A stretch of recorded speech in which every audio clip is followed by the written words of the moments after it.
Lig. Ibig sabihin yan, L, life, tapos I, is, tapos G, good. So, life is good. Tapos, ito yung makikita nyo sa kanyang likuran.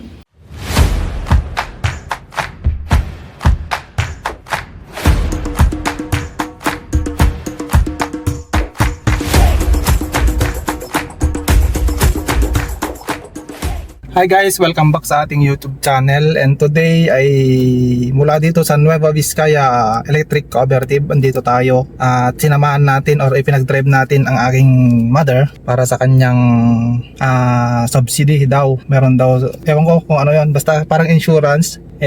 Habang naghihintay tayo, vlog muna tayo. Papakita ko muna itong location. Ganito pala to, first time ko din makapasok dito sa Novelco substation dito sa Gabut, Dupax del Sur, Nueva Vizcaya. So, ito, papakita ko sa inyo.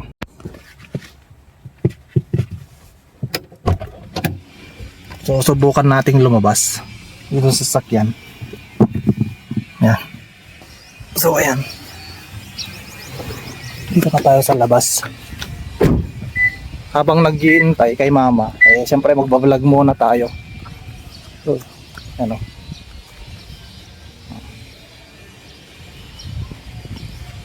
yun yung mga napakarami equipments, electrical equipments, mga transformers, yan.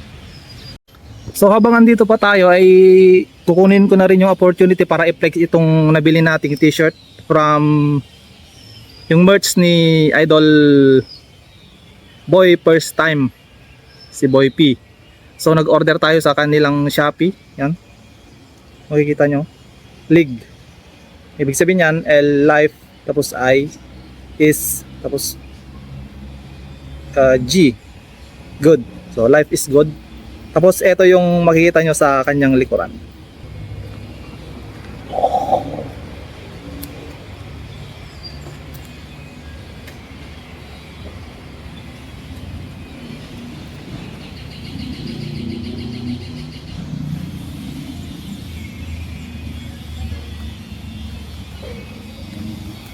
So life is good mula dito sa Novelco substation dito sa Gabut, Nueva Vizcaya. Ang Novelco pala ay, ang ibig sabihin is Nueva Vizcaya Electric Cooperative. Ito ang kooperatibang nagsusupply or nagmamanage ng kuryente dito sa amin. So yun lang guys, ipapakita ko na lang yung mga surroundings. Let's go!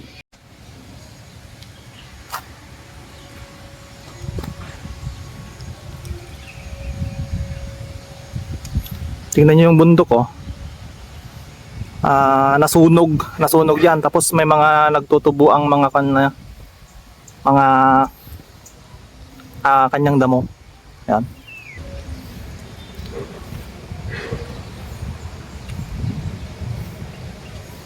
May parang park din sila dyan pala. Hindi lang halata. So andito tayo sa ating sasakyan. Hindi ko nga pala alam kung pwedeng mag-vlog dito, no? Ay, hindi natin alam kung pwede mag-vlog, pero sinubukan ko lang. Wala naman mga guards na nagsisitat sa atin. Yan na pala si mama. Ayun na siya, naglalakad. Ayun na siya naglalakad, oh. Nya ko nada? Lakad yan? So nalakad na raw niya yung nilalakad niya. So papunta na tayo. So uuwi na tayo siguro. Ang kadugtong ng episode na to ay depende na kung ano mangyayari mamaya. Nya ko nada nga eh? Uy, naka-insure kami ng kinipapang mo doon. Ay, yun, insurance DI? Uy, So ang nilakad pala ni mama ay insurance pala dun. Yun. mortuary aid. Ay mortuary aid daw. So yun. And uuwi na kami. We will see na lang mamaya kung anong mga ganap-ganap. Let's go. Guys, crew ng Jollibee nagpintura. Bagay, kung yun ang order ng manager nila, oh, di ba? Pinagpipintura si Bossing. Yan ah. Oh, yan mo na daw. Tigil mo muna yan. Oh, pinipicturean pa ni manager siguro yan or visor. Ewan ko. Dito tayo sa Jollibee drive-thru. So, andito na tayo sa bahay at wala lang, magmumukbang lang tayo ng Jollibee. Hindi na ako nakapag-vlog sa pagmamaneho gawa ng wala namang maghawak nitong camera. At syempre, focus tayo sa pagdadrive. Kaya samahan niyo ako, magmumukbang tayo. Let's G. At ayun na nga guys, magmumukbang tayo. Ayan.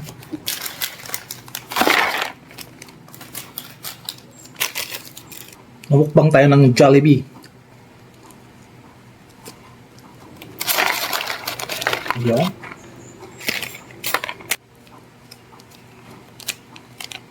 So wala nang kutsa-kutsara, wala nang tinitinidor, kakamay tayo.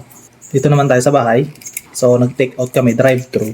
Pero si mama iniwan ko na sa bayan kasi magpapagupit daw siya and wala akong parkingan. Mahirap kumanap ng parkingan doon kasi sinisita yung mga nagpaparking sa gilid-gilid at may tinetikitan sila, naninikit sila, may multa ba? Kaya sasakay na lang daw si mama ng pampaserong tricycle pag uwi. Kaya nauna na ako. So nakapaghugas na tayo and kainan na. Oh, mainit pala yung kanin. Bagong luto.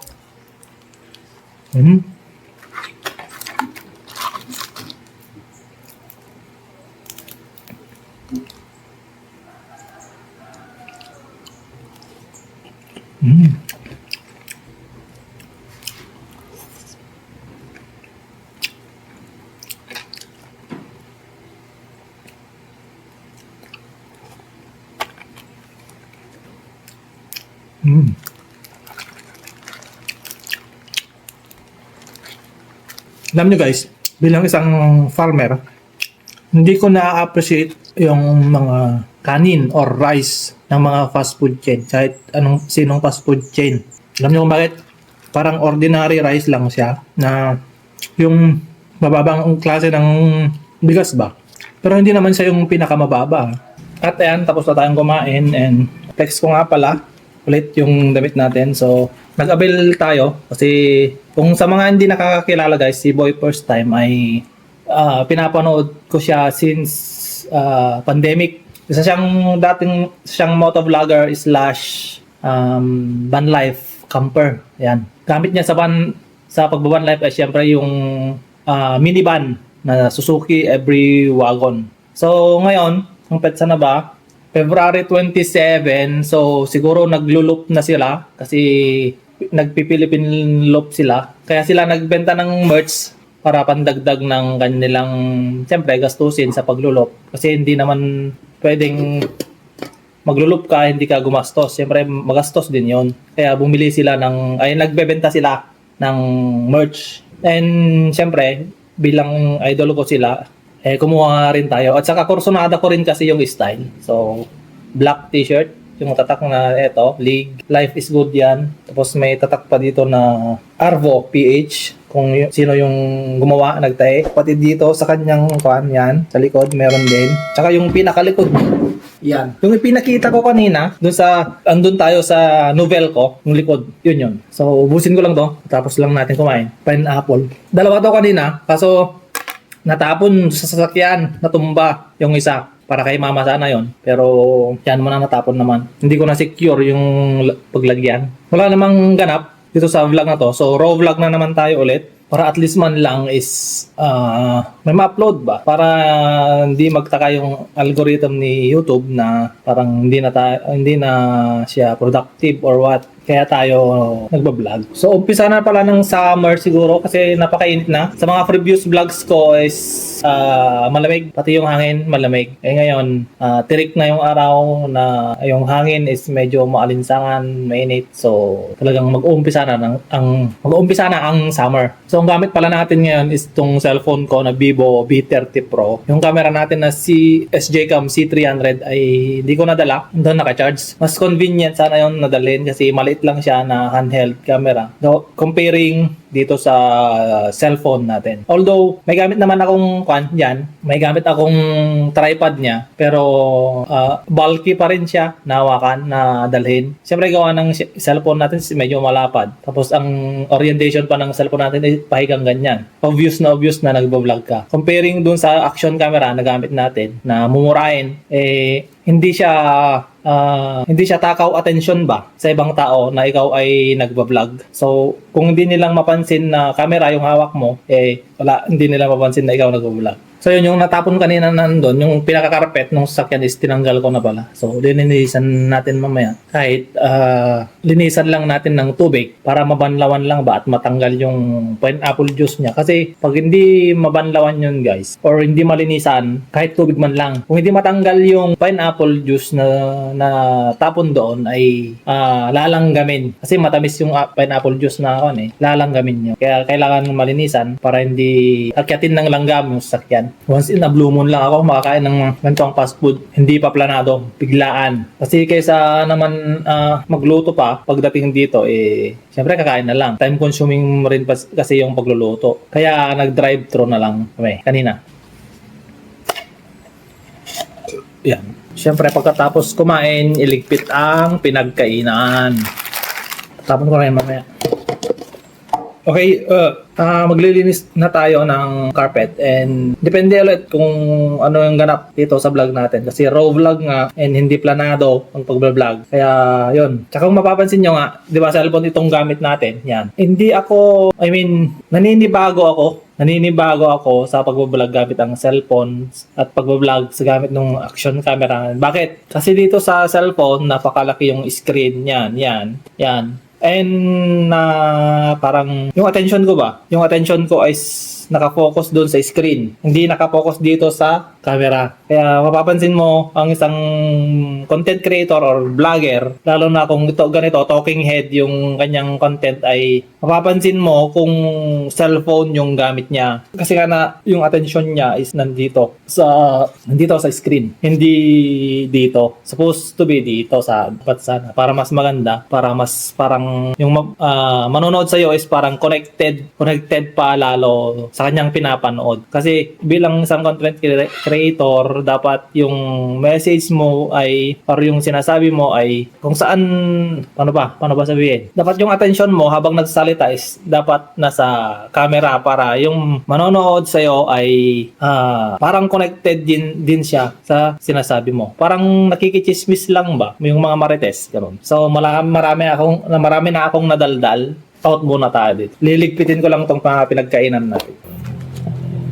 Ayan yung tumapon na pineapple juice. So hugasan natin kahit tubig lang. Pero wala tayong tabo. Wala tayo ng tabo. Banlawan lang natin ng tubig. Kahit hindi masabunan, basta mabanlawan ng tubig na maigi. Matanggal lang yung juice na natapon, is all goods na yun. Let's G. Guys, may kalokohan na akong na-discover. So, dito rin kasi nagpaparking yung bayaw ko. Yan, yung motor niya. Honda Click. And, basta tong kamay ko kanina, nakita kong may basahan doon. Yan, basahan. So, kinuha ko at pinunasan din yung kamay ko. Malinis naman yung basahan. And I discovered, baliktarin lang natin tong camera. Na-discover ko na dito pala niya iniiwan yung susi. Susi ng motor niya. Buti akong nakaalam. What if ibang tao at masamang tao, di ba? Baka itakbo yan. Motor na yan. Takbo at chap-chapin or ibenta, di ba? So, lesson learned para sa mga subscribers or manonood natin na meron ding motor or even sasakyan. Wag niyong iiwan yung susi nyo sa mismong sasakyan or sa mismong motor. Okay? Gaya niyan. Kung masamang tao lang ako, pwede ko nang ikon yan, no? Di ba? Pwede ko nang itakbo. Pwede ko nang nakawin. And andun kasi yung Doon yung susi niya. So, pagsasabihan ko mamaya para aware siya and para hindi magka-problema in the future. Kasi sayang, hulugan pa naman yan. What if ninakaw yung motor? Di tuloy-tuloy ka pa rin naghuhulog kahit wala na yung motor mo na ninakaw na sa'yo. Di ba? So, yun lang. May dugtong sa ating vlog. Init na talaga. Summer na oh. Kita nyo naman sa labas. Malinsangan. Diba? Init. Papawisan na ako. Alright. Let's go. So, dito ko nga muna tatapusin yung episode natin and maraming salamat sa mga nanood. And kung bago ka pa lang dito sa channel na to, please don't forget to like, share, and subscribe. And i-click mo na rin yung notification bell para updated ka for more upcoming video. And ako nga pala si Greggy at itong aking story.